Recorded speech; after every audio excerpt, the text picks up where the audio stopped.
Welcome to the Sisters in Crime Writers Podcast.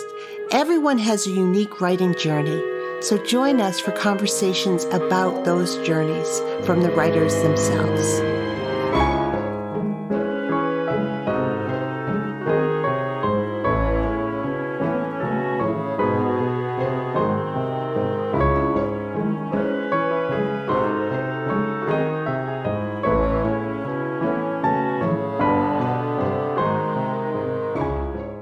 Hello, this is Julie Henriquez, the Executive Director of Sisters in Crime, and I am really delighted to welcome Katherine Ramsland to the podcast this week. With her Nutcracker Investigations series, Katherine Ramsland injects her expertise in forensic psychology into her fiction.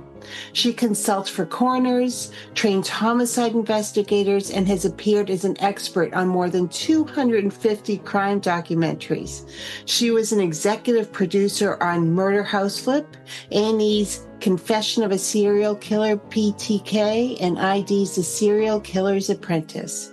The author of more than 2,000 articles and 74 books, including Ice Cream Man and How to Catch a Killer. She also has a Substack and pens for a blog for Psychology Today. Welcome to the podcast. I'm so happy to be here. Well, I'm so happy to be there, and there's so much to talk to you about.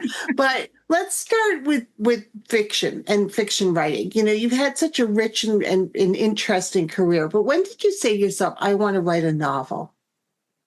I actually wrote one when I was 15. It was 1,000 pages long, handwritten.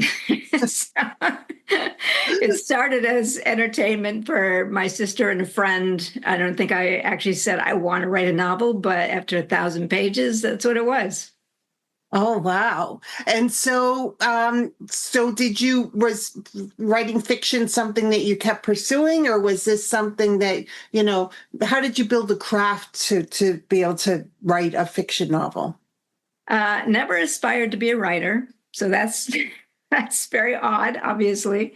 I also said I'd never go back to school out of high school, and now I have 5 graduate degrees. So much for my plans. But I actually did not start writing seriously, I think, till in the 1980s, after I had written my dissertation, and I turned that into my first book, and that was not fiction. The fiction came later, after I had gone undercover in the vampire subculture. And I was looking for a missing reporter in real life. I spent 2 years doing that. And then I decided to turn some of that into a fiction series, which ended up with just 2 books. But that was really the first fiction. I wrote short stories. I published some of those, and they were in the horror genre, as I recall. But I really got very involved in writing nonfiction. I wrote Anne Rice's biography, was my 3rd book.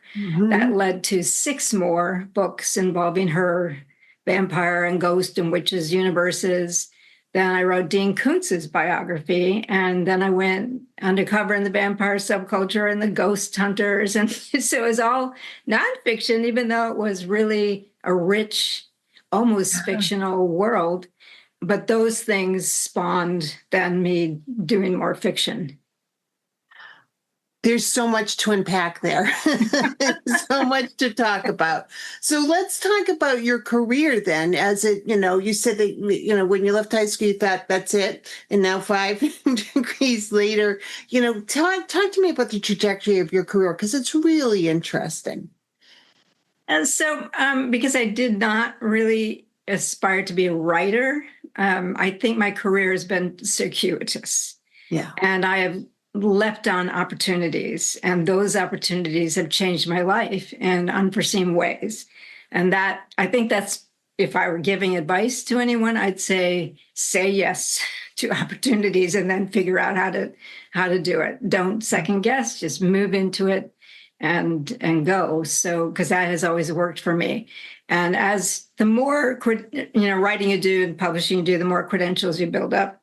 So then when you say I can do this, publishers are more willing to trust you and whatnot. But I'm not going to say that it's easy now, because even, so that was 1980s, almost 40 years later, I still can get rejections. I still can't necessarily find publishers for what I want to do. I do have an agent, but because publishing changes so much so fast. Mm-hmm. I'm almost always as much a newbie as others. And I know that people will think that's probably, not a very good thing to say, but it's true because I have to constantly learn things. I just recently learned how to self-publish because I wanted my horse to have a book. Or he wanted to have a book. So I figured no one's going to publish that. And I wanted to learn self-publishing, in particular with photos, which was, daunting. Yeah. And now he's on his second book. So, well, curiosity and being willing to learn seems to be one of your hallmarks. It's you don't feel. I don't feel like you rest, you stop, or say, "Well, I've done that," or I know this, John. You're constantly challenging yourself to. You almost have to if you want to stay afloat and want to keep publishing. You have to face the challenges and take them on and find ways around them. So I would say that is. Curiosity drives me. I think there was a question on your list of what's the worst piece of advice I got, and it is to write what you know, because that is the most boring thing that I've ever done, is write what I know. So curiosity drives me, and I write to learn. And so it's okay for me to explore multiple different things. Cemetery stories and the forensics world, and talking with serial killers, and writing urban fantasy or vampire fiction or the crime fiction I'm now doing. For me, it's all about, I want to learn something, and I am writing things I know, but I'm weaving them into things I don't know. So I actually want to enrich my world with my writing, not just repeat what I already know. Well, and you seem to me that you are ahead of the crest of some interesting trends. Do you know what I mean? It's like you're talking about serial killers before it's the hot topic. You're talking about true crime before it's what we're all living, eating, breathing all the time now. Right. You've been ahead of things a little bit. So that's also makes it challenging for you to, like, okay, how do I follow up on I could keep doing this because now everyone's talking about it, but how do I do better? Yeah, I write things that I fall under the spell of. And it isn't about how do I keep ahead of trends. In fact, I'm writing a memoir that looks at true crime writing from the past 50 years, because I've watched it become the thing you didn't want to write if you wanted to make money, to this overwhelming cultural phenomenon. And I'm uniquely placed in a perspective to see, how did that happen? What were some of the elements of it? How did it envelop me? Because it has. Obviously, now I'm in the middle of one where I'm writing about crime, and now suddenly I'm also featured in some of these stories as well, in a way that I didn't want, but it's part of it. And so it gives me a unique perspective on it. But I do remember specifically I had already written one crime book, because I went and got a degree in forensic psychology, and I wrote that into Writer's Digest, Forensic Psychology for Writers. But I watched a show in the fall of 2000, it was late in the season, called CSI. I watched 3 episodes, and I called my editor and said, we need to get a book out there. This is going to be huge. And he said, I don't think so. But I knew this is going to be huge. And another editor called my agent and said, do you know a writer who knows his show could write us a proposal in an hour? Yes, I can. And did a 10-page proposal. And then they asked if I could write it in 3 months. Yes, I can. Because I was already writing for the Court TV website, Forensic Science and Psychology. So that changed my entire life, that one book. because I then got multiple opportunities, and also was creating a forensics program at my university at the very same time that all this was going on. So I've been in the tide of it, but I did foresee that, and I was ready when somebody said, "Can you write a book about this?" And I could. And you know, as you said, I mean, luck, I don't believe in luck. I believe in hard work meets opportunity, you know, and then, you know, so those two things, you've been doing the work and an opportunity came up and you were ready to say yes. Yeah. And I think you prepare yourself for opportunities by hard work and things that might not pay off. I've done my fair share of writing for free. Of exploring worlds that may or may not ever be expressed in my writing. But like my third crime fiction novel last year came from a thing I'd seen 30 years ago. And I just went, oh, here's the perfect place to use it. And there might be things I'll never use in my whole life. That doesn't make any difference because I learned it. It was fun, interesting. And so I go with that. That's always how it's been. And so, you know, there's a fair bit of luck to it because you have to have some connection or people cross your path that you might not necessarily have known. And then some small thing is said and that. So I think there's a fair bit of luck, but primarily I think it's about you preparing yourself to be able to say yes when the opportunity is there. And then you craft it. It doesn't necessarily have to go the way the editor or agent envisions it. You craft it because in a way, if they trust you, they'll go with that. Mm-hmm. So, and you've also talked to me about the writing, you know, Anne Rice and Dean Koontz's different biographies, so different, but also both powerhouses in publishing. So as a curious person, as a writer yourself, how did working on those pieces, you know, inform you or you know, what was that process like? Because that's hard work, especially when they're alive. And I didn't know it was going to be. I thought, and the way and with both of them, I made the bold move of approaching them, even though people had tried to discourage me, that they'd never do something like this. But so with Anne Rice, I'd already written 2 academic books, one based on my dissertation on Kierkegaard and another was for students. And I didn't want to do academic work because I really just didn't like it. So I was reading Queen of the Damned. It was her third in the vampire series. And it was very similar to things I was teaching as a philosophy professor at Rutgers. And I thought I wanted to read a biography of her. And there wasn't one. So I thought, well, why don't I write one? How hard can it be? And I really thought that. So the naivete worked in my favor because I then called her. And this is before she was, mega. I mean, she's a bestseller, but she didn't have like a lot of people answering the phone for her.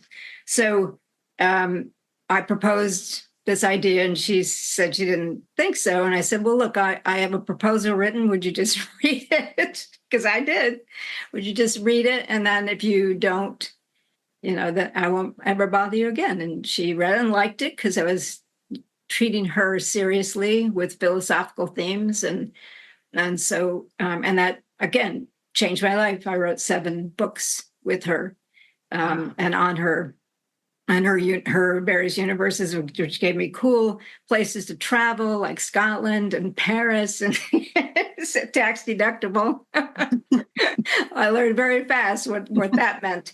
And so working with her in New Orleans, which was where she was living at the time, immersed me not just in her world, but in her fictional universe. And, it was an amazing experience, but she did not want to be part of things like the Vampire Companion and the Witch's Companion, because she didn't want to pick apart her own process too much. And I understand that because I don't like picking apart my process either. But Dean Koontz was so different from that. He really wanted to think about his process. So it was really unusual. For her, it was more these things spring forth from this inner brilliance sort of thing. And with Dean, he was a businessman, and he was going to help teach me the business, which he did, and also use me as a sounding board. And it was very intense. He had written a lot more books than she had.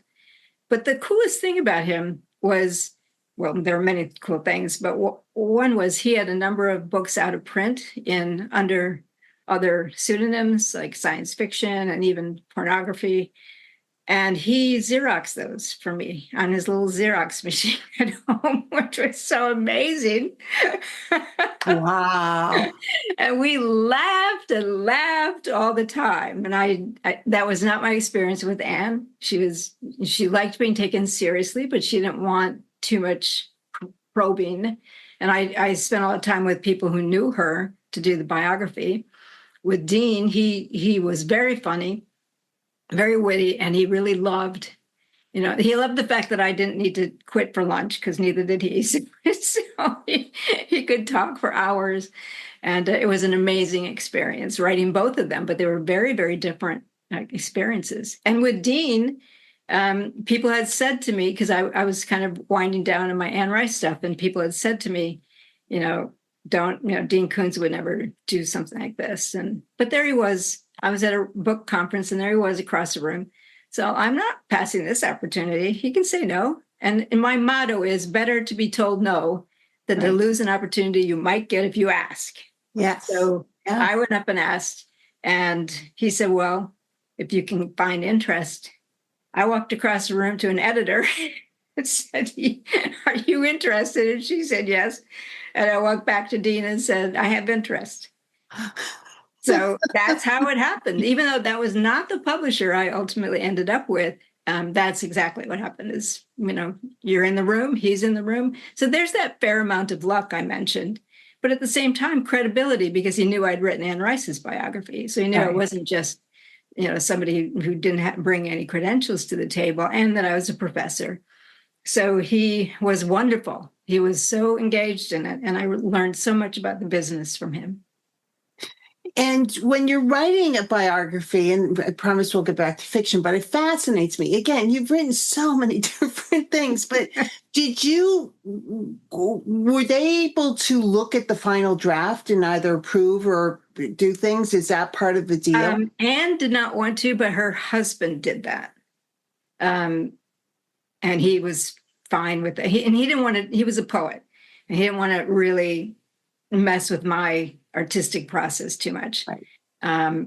Dean, what I said to Dean was, you can change anything that you said to me, but you may not change my analysis, which is the last 5 pages of the book. And that's the only thing you can't change. And he read it, and he called me like maybe 2 days before it was due. And he says, you make me sound crazy. And I said, you are crazy. He goes, okay.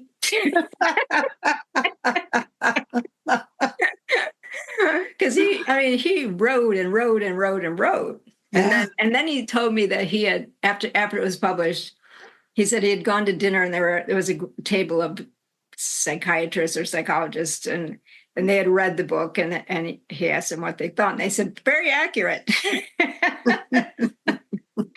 But I let him change anything that he thought, like if he didn't like the way he said something.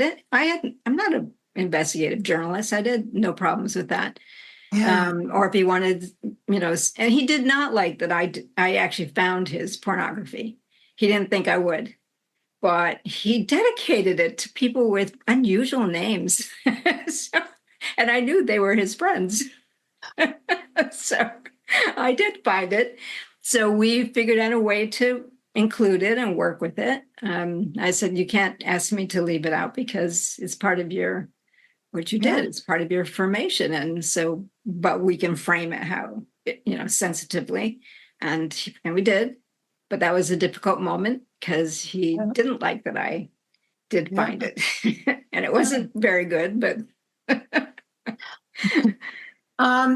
So when writing fiction, so you've also written about serial killers. I mean, you've gone to dark places, I you know. know. I know. When writing fiction, do you find that it can be a release in that you can make it turn out the way you wanted it to, or you can add layers that you're like, this would have been, I mean, you can shape some of your life experiences, but make them what you want them to be. Does that make sense? Yeah, so I mean, I've written 3 series. Two of them have only 2 novels. One has 4 novels. They're different. One was a vampire series based on my undercover and the vampire subculture. One is more of a I guess I don't know exactly how. It's kind of a fantasy romance that includes vampires, but they're actually angels who are vampires. That was kind of my agent's idea, but it was really fun because it did a lot with Jack the Ripper lore and all kinds of codes from medieval manuscripts, and so it was fun and different. That was 2 novels. One was the Ripper letter, because there's a letter that was genuinely missing from police files that might have come from the actual killer. And so I kind of riffed off that into this romantic fantasy, I guess they call that now. And then the crime fiction is based on, and it actually happened because I was pitching the show to Showtime, and one of the people, I didn't get the gig, but one of the production people said, why aren't you writing what you do? Because I was doing ghost hunting and doing forensic work and kind of blending the two together. So I thought, okay, why don't I do that? And so Ice Cream Man, the Annie Hunter novels, the Nightcracker Investigations, was based on actual experiences that I had and actual people I worked with.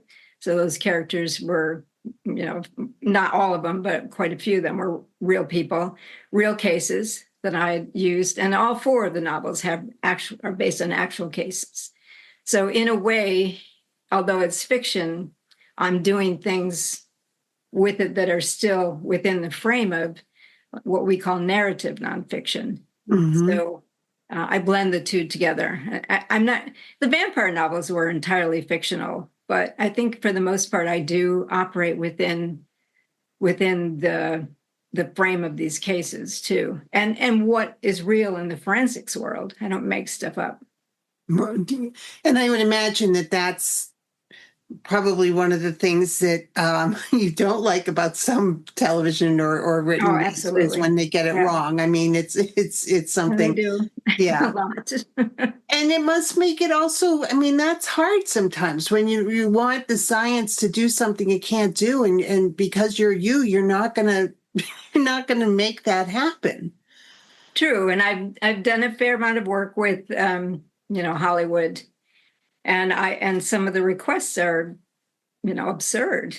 Like they have ideas and then they want me to find the real stuff to back it up. And I'm like, there isn't anything like that in the real world. But, so that's been challenging. But, it's also, I got a show out of it. Murder House Flip. I got 2 seasons of that. I've got documentaries that I'm an executive producer on. So I keep sort of going into the very bruising world of Hollywood. And, I've had enough success, I think, to keep knocking my head against that wall. Yeah, no, it's extraordinary. You've had an extraordinary career, which is... Again, you just go into it and go, yes. Yeah. And actually, I'll tell you how Murder House Flip was a joke, started as a joke. I was working with a former executive producer of CSI that I'd met on a cruise to Alaska. So there's luck. Yeah. Met and became friends. And then about 4 years after that cruise, he said, well, do you have any ideas? I gave him a list of ideas because he was working for Sony now. And on the bottom of the list was Murder House Flip, because I thought he'd get a kick on this. And bang, that's the most original idea we've ever heard. And bang, bang, bang. And suddenly it became a series. So. And the premise of that was Well, it's HGTV meets CSI. So it was, you would go into a real house where a murder had happened, and we healed the murder site by fabulous renovations that they got for free. It was our first one was a female serial killer's boarding house. She had murdered men and drugged their bodies and buried them in the garden. And so that was great, because we found out. I did a lot of research. We were first going to have it all over the country, but then COVID happened. The expenses limited it to California. But there's plenty of murder houses there. So the idea was that these people who owned these houses, we weren't really flipping them, we were making them over. Yeah. And I even proposed we change it to murder house makeover, but they liked the flip title anyway. But it was really to give homeowners back their homes in where they wouldn't avoid that space, or they wouldn't feel creeped out by it, or, so it ended up being a really cool show. I think we did 10 houses altogether. Wow. And COVID, of course, made that whole thing so much more difficult that, Yes. Again, it's a timing thing. Yeah. You've mentioned a couple times going undercover in the vampire world. Now, true confessions on this podcast, for the first time ever, I'm going to admit, vampires completely freak me out. I can't read about them. I can't watch movies or anything. And I had a friend who once said, "You need to figure this out, Julie, because this is the whole thing freaks me out." But obviously doesn't freak you out, because tell me what the journey of going undercover with folks was. So that kind of came out of the Anne Rice work. While I was working on The Vampire Companion, and which was her fictional universe, there was a woman in New York, a kind of freelance reporter who was also a stripper, who was doing this story on this kind of obscure vampire subculture in New York, of these people who actually thought of themselves as vampires and would meet in clubs and whatnot. She went missing. And I had just come out of, the Anne Rice stuff, and my agent said something like, I'll bet you could find out some stuff about, you could probably go into that subculture because of your Anne Rice credentials and find out something. I'd never done any undercover stuff, and this is really immersion journalism, which I'd never also done, but you just say yes. I always say, "Oh yeah, that sounds fun." And around the same time, I was invited to a vampire club in New York by someone who'd read the Anne Rice stuff, and he knew this missing journalist, so it kind of converged in the right way. And so he was a professional fang maker. He was a born-again Christian vampire entrepreneur. Wow. And what a character, right? Yeah. And that's the great thing I love about what I do with nonfiction, is I find real characters, because some of this you can't make up. Right. I still know that guy even though this was 30 years ago. And so I went in and experienced a vampire party, and from there got, a gig to do a book. And I went to a lot of other places besides New York, but I went to New York a fair amount, because they had a vampire Valentine's Day ball, and they had the Nutcracker Suite torture vampire party, or whatever it was. And, you dress up, you get the fangs. I had black contact lenses. I shopped at Saks Fifth Avenue because it was tax deductible for my vampire clothes. And I was living in Princeton. So the interesting thing would be waiting at the train station to get on the train to go to New York among all these, hoity-toity people with handcuffs and boots and black leather and this. So it was funny, but also really interesting to try to track down this missing woman. And we never did find her, and I think I know what happened to her, but I wouldn't probably say it wasn't anything to do with the vampires. But that led to me acquiring a haunted ring from a guy who had been vampire partners with someone else, and so that got me into the ghost world. So those two books kind of bridge each other. One is Piercing the Darkness, Undercover at the Vampires, and then right after that was Ghost, Investigating the Other Side. But there are characters shared between the two books. Fascinating. Fascinating. The ghost world I'm in. I'm I'm fascinated. That one I'm in. But vampires, man, Yeah, and these are people who really believed. I did some role-playing games, the LARPs, live action role-playing, and those are people who are just in the fantasy of it, but there were genuinely people who, drank blood or drank energy from you or whatever kind of vampire they viewed themselves as. And it kind of forced me to evaluate what I thought a vampire was, because it's such an elastic concept and people were making it work for them in a way that was not Dracula or Barnabas Collins. Any of the vampires that fascinated me was not the kind of vampires I was meeting there. So it was really quite an adventure. And as a psychologist and also as a writer, I think that there's a ability to meet people or come into situations and be able to sort of step back and just observe, and not to judge or react as much, Right, because this is between those two things, that's what you do, is you observe and you don't judge. And I think any writer should be developing that sense. One of my master's programs was in clinical psychology, but it was phenomenological clinical psychology. Wow. And it was at Duquesne University in Pittsburgh, and it was a very European take. But one of the concepts was bracketing your judgments. So you take whatever you think about a person, you put it on the shelf, you bracket it, set it aside, and let that person's world come to you in its fullness, so that you're not filtering it with your concepts and your judgments. And it was a really good thing a skill to develop, not just for a short time. I was a therapist, but I didn't like doing it. So it helped as a therapist, but it really helps as a writer and as an observer. And as a human being, right? Because it helps with serial killers. The serial killers I talk to, they're not going to tell me anything if I'm judging them. Right. And that's another,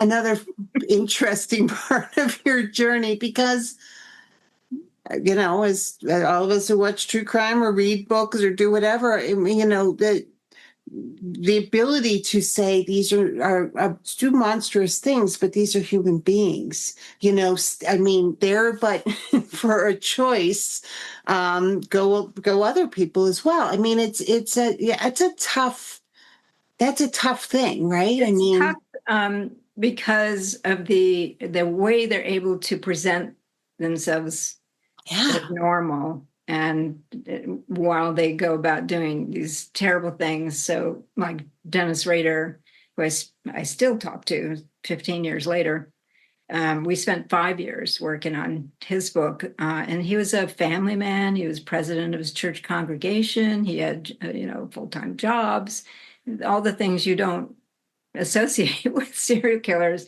and going around Wichita, Kansas, killing women. A couple of kids he killed, a man. How did he develop? So I was curious, because he's a complete outlier to the 1990s formulas that we've come to expect in most of these movies. He's an outlier. So how did this happen? And so it was a mystery. My curiosity again moving me in that direction. And he's not the first serial. I've been talking to serial killers since the 1990s. But he was particularly intriguing because he had it all together, and he got away with it for 30 years. So that was a really unusual story. And then through that and making of the documentary, a 4-part with A&E, there was a woman, they wanted me to do another one. And there was a woman on that crew who knew Elmer Wayne Henley Jr., who had been an accomplice to Dean Corll, the Candyman, helping to kill. Corll killed at least 28, if not more. And Henley was part of that operation, starting at the age of 15. So, and of course, and he killed Corll. He's the only accomplice to have killed the serial killer to end it. but he ended up in prison for 50 years. So, and he's very smart. So what an unusual experience to compare working with him on that book to working with Dennis Rader, who really wanted to be a killer. Henley tried getting out of it multiple times. He didn't want to do it, and he's horrified by what he did. Rader glories in it. So very interesting contrast. And, part of what you're doing as a writer or producer or in different formats is you're taking all of this in and then figuring out how to tell the story. Yes. In an engaging way, but also in a way that teaches. Like with Henley, he would only do it if this is going to be a helpful for kids to see these predators coming, and for counselors and teachers to understand what might be happening to a kid. And these are not predators looking for prey; they're looking for partners. Right. And it's the same kinds of kids who are their prey, but these kids don't know how to handle an adult predator. So it's got to be the parents and teachers and community who see it. And like with Dean Corll, honestly, he's operating in this area in Houston for 3 years, picking off the kids one after another. And no one could think of one bad thing to say about this guy. He was a big brother. He was wonderful. Everybody liked him, very congenial, but he was torturing and murdering these kids. Mm. And so you have to wake people up to, if a kid is telling you something's wrong, and Wayne actually wrote out a whole confession and gave to his mother, which she burned because she couldn't, no, you're drinking too much, or you're on drugs or something. This isn't happening. Mm. Because Corll is such a nice man. How can it be? And we're still caught in that notion. Mm-hmm. Nice people, ordinary people. Well, look, we have a PhD in criminology. My former student. Yeah. Nobody saw anything. Nobody. Mm. So I'm puzzling that out in my memoir, since I have met a number of these people. I started out as a kid with a serial killer in my town who turned out to be a college student in elementary ed. Nice guy, athlete, good looking. It's like, what? Wow. So I'm puzzling that out in my memoir, since and it's also a commentary on the development of true crime culture, the good and the bad. So it's been quite a journey for me. Yeah, and tell me about that process. I mean, you've done it for other people, but now for yourself, a lifetime of rich and varied experiences. I mean, is this going to be like a 10-volume set? No, it's a very, very focused. Like some memoirs are more have a theme, and mine is more these various killers I've had encounters with, because I encountered some in the vampire subculture, along the process of all my forensics work. I mean, I was on an exhumation team. So I have a number of experiences. I work with FBI profilers, writing their books. I have a number of experiences, so they're kind of all being woven together. I'm not covering my memoir as a writer so much as a person who's had these various encounters, but the writing is the frame, obviously, for much of it. Got me some of the opportunities, like I was a writer, so I can tell Dennis Rader's, guided autobiography. I certainly wouldn't have been given that gig if I didn't have those credentials, because that was approved by the victims' families, and they get the proceeds. So that was a whole process in itself that I had never experienced before.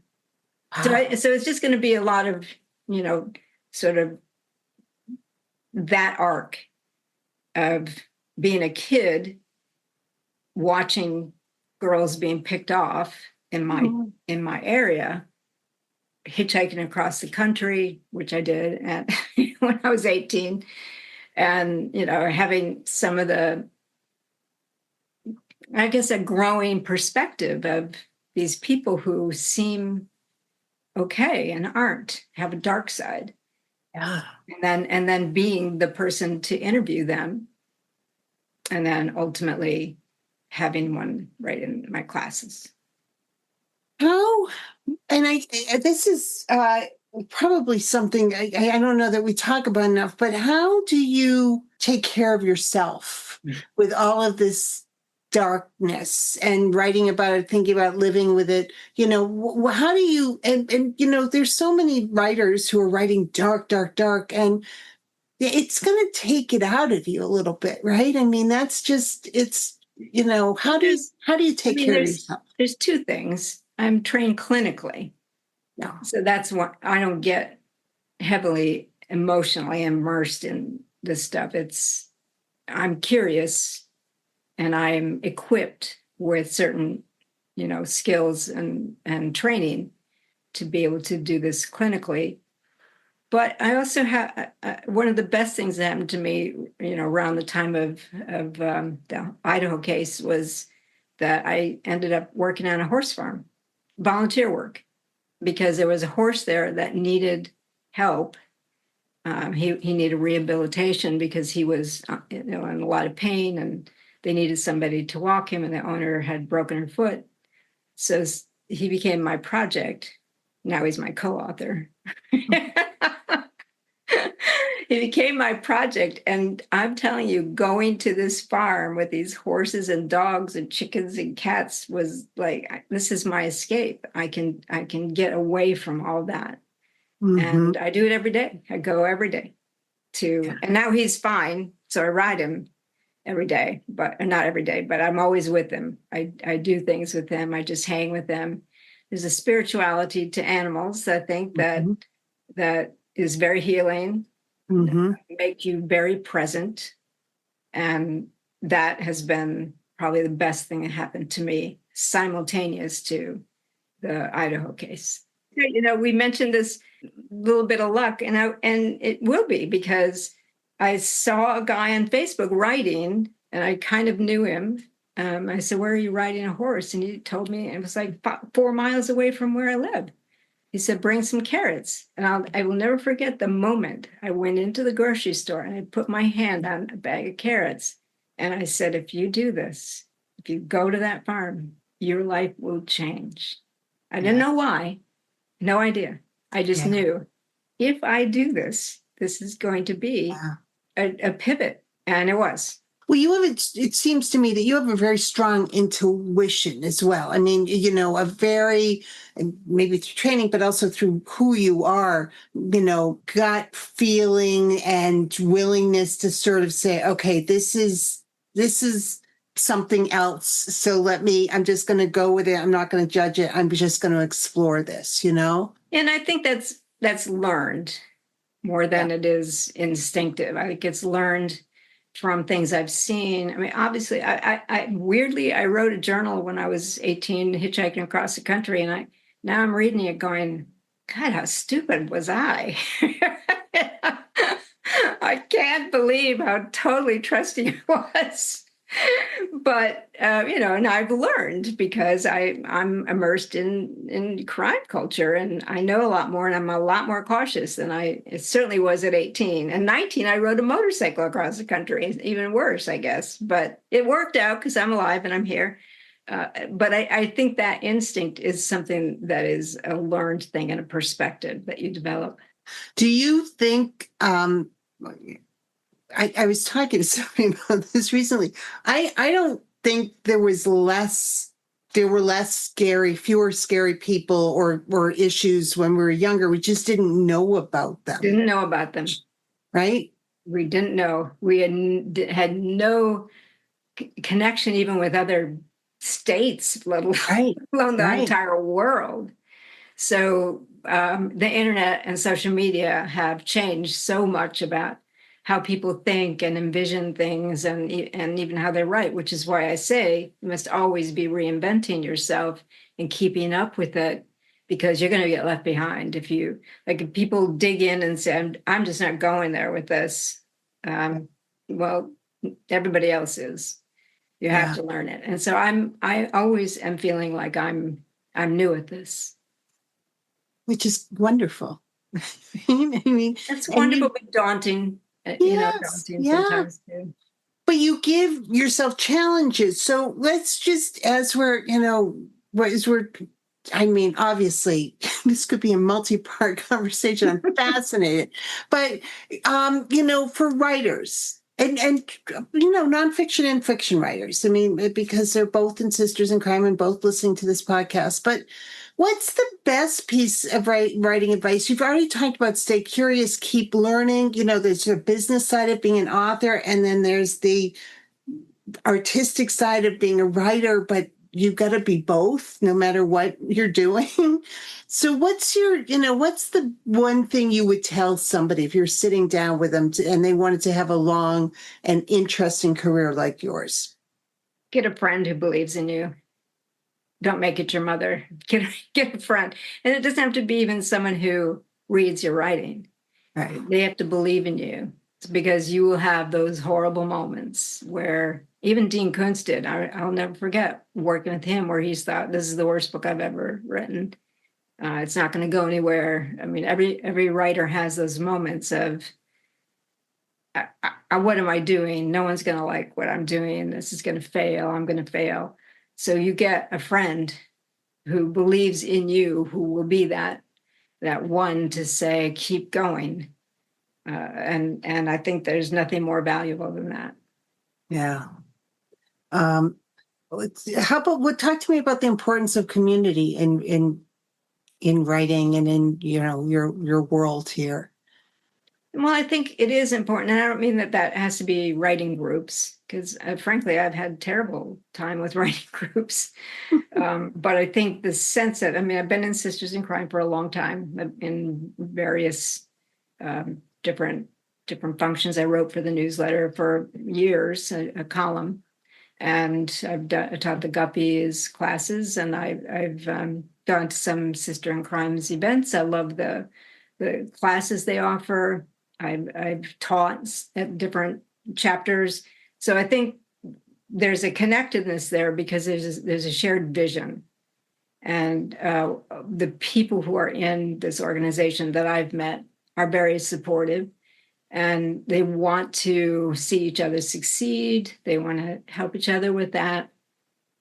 And it's great to have that connectedness, the newsletter that comes out, the announcements, the courses on specific things that we need to know. I think having that community has been very important. And through the years, I've been part of a lot of different ones, but I've shed most of them, but not Sisters in Crime, and I don't think I ever will. Oh, I love hearing that. Well, this is inspiring, and I can't wait to, read the memoir and to,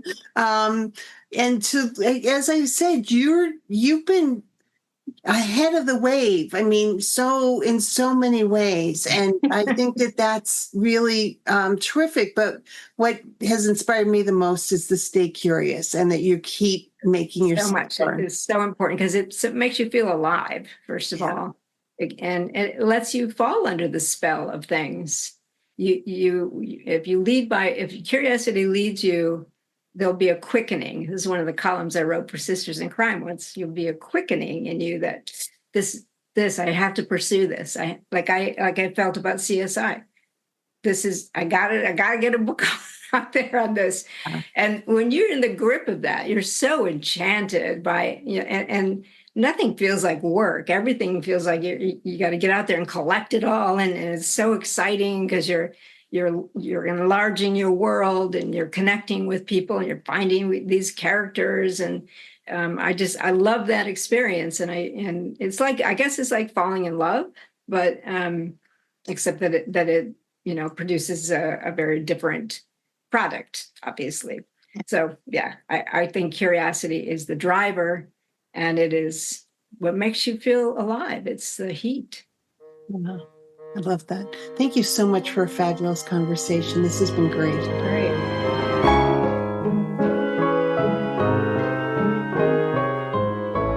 Thank you for being with us today. Sisters in Crime is about community. We were founded to advocate for women crime writers, and we continue that mission by fighting for equity in the crime writing community. Sisters in Crime is an international, inclusive organization for all who write and love crime fiction, mystery, thrillers, and suspense. Join us at sistersincrime.org and make sure you subscribe to this podcast.